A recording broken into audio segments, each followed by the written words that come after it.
đời sang thu mang tên chiếc lá vàng rơi, ngoài đường sơ sát gió về khắp nơi. Chuyện tình yêu của hai ta đã có con chung lối, đừng nói với một người rằng ta không hợp nhau. Biết là gì đâu tại sao cô cố làm như vậy, biết là để xa nhau nhưng sao vẫn cứ cố níu lấy. Hãy cất giấu những kỷ niệm đừng đem ra để nuôi kéo, anh sẽ cất giữ thật sâu đó là hành trang anh mang theo gì. Tình đã không còn như ngày xưa, em ra đi mang giấc mơ bên mình. Em sẽ đi về nơi chốn xa, mình anh nơi đây với những kỷ niệm buồn. Tình giờ đã che theo bao cuộc vui, anh đang đâu hay trái tim đang cười. Mình em lành đôi trên phố xưa, giờ chỉ còn lại em với bóng dáng xưa. Đừng buồn anh ơi, khi lá thu vàng rơi, anh hãy vui lên và hạnh phúc. Đừng vì một ai đã khiến ai phải đau, cuộc sống không ai được hoàn hảo. Anh đừng mong mỏi em điều gì, phải sống vui lên mình nhé.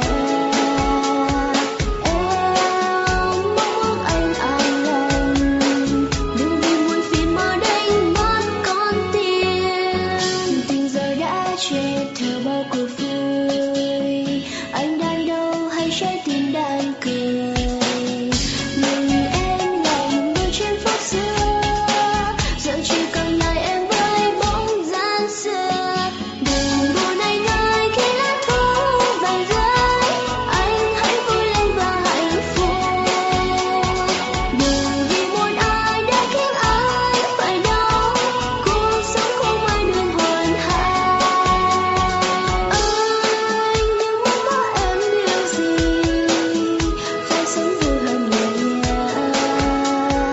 Em mong ước anh an lành, đừng vì muộn phiền mà đánh mất con tim. Tình yêu đôi lúc ta không hợp, tìm một người mà mang hạnh phúc cho anh người hãy. Nụ cười của anh luôn và luôn trong tim em thôi. Dù thế nào đi nữa anh chỉ yêu em, xin em đừng nói nữa. Cho anh với mong, cho với cơn đau và anh sẽ không yêu người sau. Dòng nước mắt tiếc nuối ước trong trái tim tôi giấu. Có ai đâu lắng nghe được nỗi lòng này, có ai đâu hiểu thấu khi mình đang say, có ai đâu hiểu được tôi yêu em như thế nào, và có ai biết nói cho tôi em giờ là sao. Tình yêu chỉ đẹp với những phút ban đầu, đúng vậy mà lúc trước anh có tin đâu. Không phải là chấp mốc cũng chẳng phải là tan vỡ, anh đang rất nhớ tiếc là tình mình chẳng dở. Em đi về đâu, có ai cần nhau, biết là đã xa nhau nhưng sao vẫn cứ cố níu lấy. Hãy cất giấu những kỷ niệm đừng đem ra để nuôi kéo, anh sẽ cất giữ thật